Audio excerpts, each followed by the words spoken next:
Hello guys!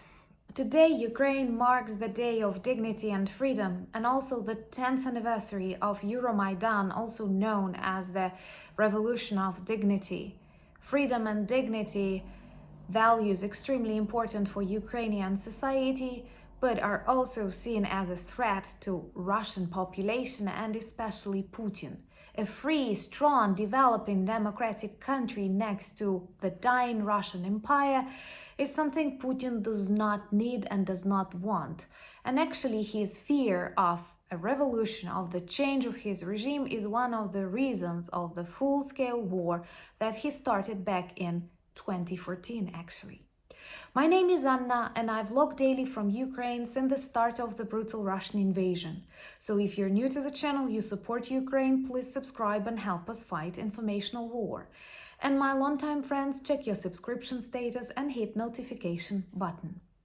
I am very honored that today I have an opportunity to tell more about Maidan, the Revolution of Dignity, which is a symbol of freedom and liberation, not just for Ukraine, but for many other countries that were once occupied by Soviet Union.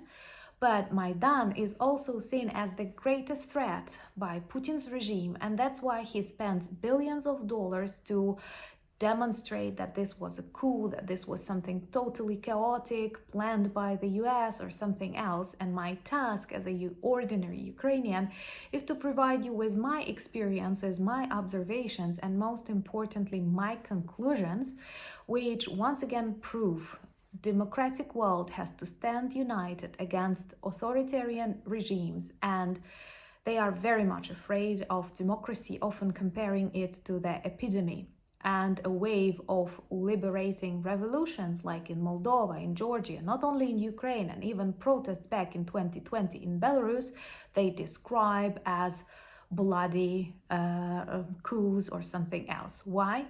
Because they want to preserve this very strict hierarchy of communist-style leadership with no freedom of speech, with total censorship and denial of any modification. If you stand for democracy and you're not yet subscribed, please join the community of our channel. So, why is Putin so much afraid of the Revolution of Dignity? What is so special about that? I'm very proud to be a Ukrainian because I think that deep inside our soul, inside our DNA, we have something that always demands freedom and justice. In 1991, we stood for the independence of Ukraine. In 2004, we were standing for the justice because elections were falsified and this resulted in Orange Revolution. And in 2013, the Revolution of Dignity began with the decision of a very Russia-funded pro-Russian president Yanukovych, who had criminal background, did not even speak good Ukrainian. He did not even speak good at all. He would make so many mistakes and foolish questions, foolish answers, and he lacked knowledge on everything, and he was totally controlled by Putin. And in 2013, despite the desire of Ukraine to join European Union and sign association with EU, he says, no, I won't do it because Russia does not want that. And all the Euro integrational processes of Ukraine should be stopped. Ukraine reacted very loudly, and first of all, students went out on the streets to protest in this very peaceful, very European manner because they saw the future, being part of Erasmus, traveling, living in this new global world. We all felt that our future, our way is to the European Union with its values, with its democracy, with its traditions. Plus, Ukraine is a very European country. And if you look back at our history, just like this 70 plus really bad years of communist occupation, but we were always a part of the Europe culture, world, and so on. So students went out on protests, and in December, on the 1st of December, Yanukovych ordered police and other power units to beat the students and take them away of the streets using this very Russian approach. You know what they do to protesters. But that's Ukraine, and millions went out on the march that was known actually as the March of Millions because they protested against this violence towards students. And Maidan revolution started growing. People went out and people were united, but at the same time they stood for many things, not just for the European integration, but also fight against corruption, the desire to go away from Ruski Mir. They did not like pro-Russian funded politicians and many, many other beautiful things that united, and millions were standing for that against Yanukovych, who was totally controlled by Putin.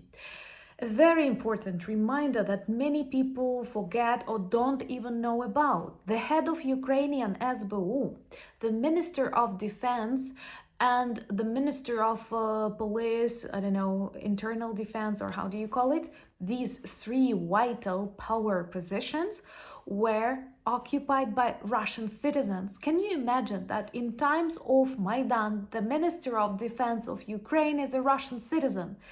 What was Putin's plan? Silent annexation of Ukraine, similar to Belarus. All, of course, without open invasion, but total annexation and loss of Ukrainian sovereignty and independence, something that happened to Belarus. We did not save this country. I hope we will, because I believe more in Belarus society than in Russian. Let me know, are there any subscribers from this country? Stay strong. Живе Belarus. And it's really bad that in 2020, these protests were not supported greatly, because if Lukashenko's regime would fall, imagine how difficult it would be for Putin to conduct this war, because he uses many of Belarus military men, their bases, to attack Ukraine. And actually the attack on Kyiv, for example, Chernihiv, all started from Belarus. But if Lukashenko regime would fall back in 2020, he was imprisoned as he totally deserves, Belarus would definitely be on the Ukrainian side, the European side. This nation has a lot in common with many of us. But so once again, and one more, this protest in 2020 were also an inspiration for Putin to start full-scale invasion, because he saw this epidemic of democratic movements is spreading, and he is very much afraid of that. He's most of all afraid of democracies nearby. Subscribe if you're not yet, and if you are from democracy or you want to live in a democracy. So when these Ukrainian students were beaten, Ukrainian society became more like confident this has to be stopped. And in February, it all turned in a very tragic period when using special secret services, also with the help of Russian power units, they started shooting unarmed protesters. This is how we got our Heavenly 100 heroes who were shot in the center, in the heart of Kyiv, on Maidan, sacrificed their lives for the future. Yanukovych escaped to Russia, which is again one more proof he is a totally pro-Russian puppet. And he even wrote a letter asking Putin to invade Ukraine and to stabilize the situation. Of course, this is all fake, but Putin was ready. He was actually ready to attack at the very start of Maidan, and they decided to move to the regions that were more prepared for that. How were they prepared? Well, Crimea was a base for Russian Navy, because Yanukovych signed this continuation of the law that actually allowed them to stay there, and they had thousands of Russian military already in the Crimea. Ukrainian armed forces was something like 5,000 people, and they had 20,000 people coming as green people to Crimea, Donetsk and Luhansk. This was Putin's plan, and Ukraine was very vulnerable at that moment. We did not have really good Ukrainian armed forces, and all started shaping from this volunteer movement and from the activists of Maidan. They actually became the backbone of the future, totally different and very cool Ukrainian armed forces. And now Russia still tries to use Ukrainian Revolution of Dignity that stood for the European Union, for the freedom, for the elections, against corruption, and of course going away from Putin and his dictatorship, not wishing to join it as a union state or something. How do they call Belarus at the moment? And now they do everything to defame this period, and still you will find lots of people who will say, oh, it was financed by someone, it was not like...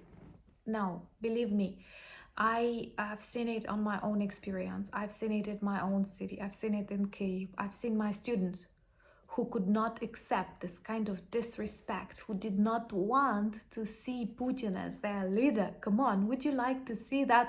A funny moment. I was saying Botox monster, but many of you heard Botox monster. Oh my God. Anyway, Ukrainians will never accept disrespect and violation of core human values. And I think this is what makes us not just Europeans, not just Democrats, but humans. And I feel really sorry for Russia, where the day of dignity and freedom is really impossible, same as the revolution. But Putin is still afraid because that's perhaps the way the world develops, and he is the past and we are the future. But at the same time, let me know, do you think any kind of revolution, democratic revolution, is possible in Russia? Because I feel if they will have something like Maidan, it will result in civil war. In Ukraine, it was totally different. It did not result in a civil war because people were united. And now, despite all the hatred, violence, and challenges that Russia imposes on us, we are very united. We are more united than in times of peace, honestly. And I'm proud of that. I'm proud to be Ukrainian. I'm proud to celebrate the 10th anniversary of Revolution of Dignity. And I'm proud that freedom and dignity are core values of my society and your societies. That's why we feel this solidarity and support. Thank you once again. Let me know, do you think revolution or civil war in Russia is more possible? Introduce yourself to our beautiful merch that helps to start conversations about Ukraine. The link is below this video in that description. Join my Instagram, Threads, and Twitter. Thank you so much for buying me coffees and becoming my patrons and inspiring more projects. This is very important for me, and I'm honored to have this community of friends. And Slava Ukraini!